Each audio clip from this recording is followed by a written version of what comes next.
Selamat malam Bapak Andi, selaku dosen pengampu aspek hukum dalam bisnis.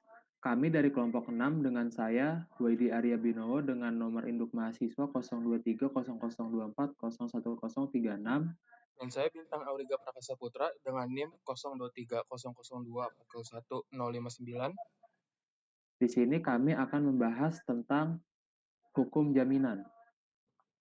Di apa sih yang dimaksud dengan jaminan hukum? Terus dasar hukumnya apa aja sih? Jadi gini ya Bintang, jadi jaminan umum itu adalah jaminan yang berlaku bagi seluruh harta kekayaan debitur, baik yang sudah ada maupun yang akan ada. Terus baik yang akan bergerak maupun yang tidak bergerak. Nah, terus jaminan ini juga akan memberikan hak untuk kepada kreditor, di mana kreditor menuntut pelunasan utang dari semua kekayaan debitur jika debitur melakukan one prestasi.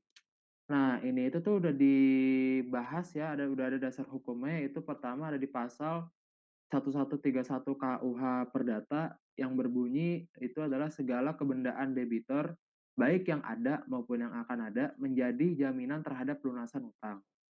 Terus ada lagi pasal 1132 KUH Perdata yaitu adalah harta kekayaan debitur menjadi jaminan bersama bagi seluruh kreditor dan dibagi menurut keseimbangan jumlah piutang masing-masing kecuali jika ada hak khusus untuk didahulukan. Nah, tapi jujur gue juga masih bingung sih. Tapi kan di dalam jaminan khusus itu kan terdapat beberapa jenis ya. Nah, apa apa aja sih maksudnya? Ada nggak sih definisi-definisinya, terus dasar hukumnya, objek sama letak objeknya gitu, Tang? Nah, untuk beberapa contohnya itu ada gadai. Nah, gadai ini itu hak jaminan atas berapa barang bergerak yang diberikan kepada kreditor oleh debitor untuk menjamin hutang. Nah, terus itu kreditor berhak menjual barang tersebut jika debitur melakukan prestasi. Nah, dasar hukum dari gadai itu ada di pasal 1150 sampai 1160 KUH Perdata. Nah, objek benda bergerak baik berwujud seperti emas, kendaraan, maupun tidak berwujud seperti surat berharga. Nah, letak objeknya itu di penguasaan kreditor seperti benda gadai harus diserahkan kepada kreditor. Yang kedua itu ada fidusia. Nah, fidusia ini yaitu pengalihan hak kepemilikan suatu benda kepada kreditor dengan tetap memberikan penguasaan benda tersebut kepada debitor. Nah, dasar hukum dari fidusia ini ada di Undang-Undang Nomor 42 tahun 1999 tentang jaminan fidusia. Nah, objek benda bergerak yang tidak dapat dibebani hak gadai dan benda tidak bergerak yang bukan tanah. Nah, itu objek yang bisa diatur oleh fidusia. Letak objek letak objeknya beberapa itu di penguasaan debitor. Jadi debitor tetap bisa menggunakan benda yang dijadikan jaminan. Nah, yang ketiga itu ada hipotek. Hipotek itu adalah hak jaminan atas benda yang tidak bergerak yang memberikan hak pada kreditor untuk mendapatkan pelunasan utang dari hasil pelunasan benda tersebut jika debitor itu melakukan one prestasi. Dasar hukum dari hipotek itu ada di pasal 1162 sampai 1232 KUH Perdata. Objek yang bisa dihipotek itu seperti kapal laut dengan bobot lebih dari 20 meter kubik, pesawat terbang, dan helikopter.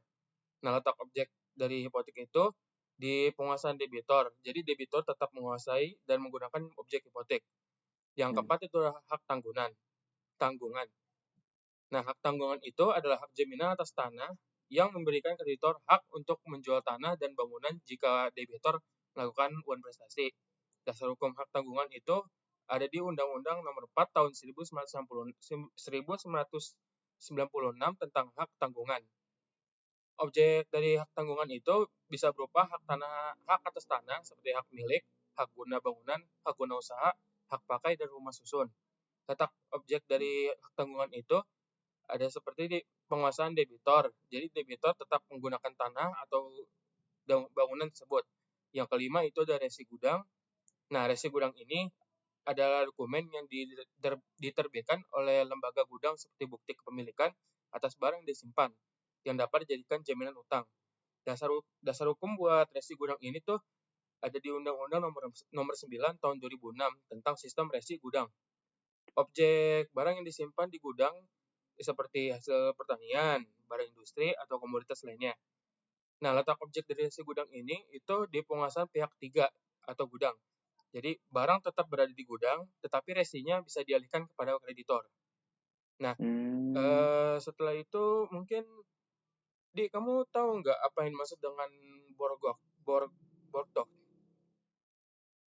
Oh, jadi jaminan bortok itu adalah jaminan perseorangan di mana pihak ketiga atau penanggung itu menjamin pembayaran utang debitor kepada kreditor jika si debitor itu nggak bisa ngelunasin utangnya nih. Nah, itu tuh ada dasar hukumnya juga tuh, Tang. Jadi, dasar hukum dari si bortok itu adalah pertama ada di pasal 1820 KUH Perdata, di mana bortok adalah suatu perjanjian di mana pihak ketiga menanggung pelunasan utang debitur jika debitur tidak dapat membayarnya.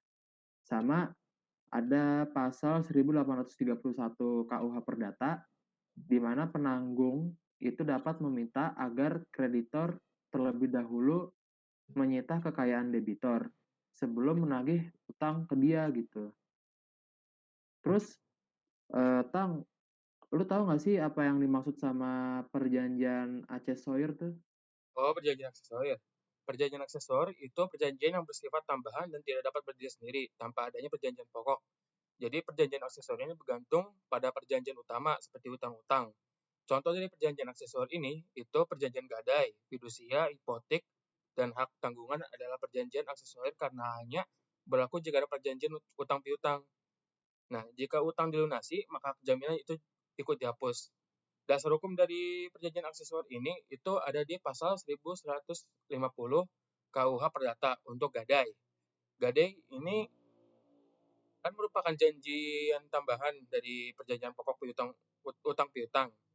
Pasal 4 Undang-Undang Jaminan Fidusia itu ada di pasal 4 Undang-Undang Jaminan Fidusia itu jaminan fidusia merupakan perjanjian aksesor dari suatu perjanjian pokok. Begitu di Oh gitu, oke deh. Makasih ya Bintang. ya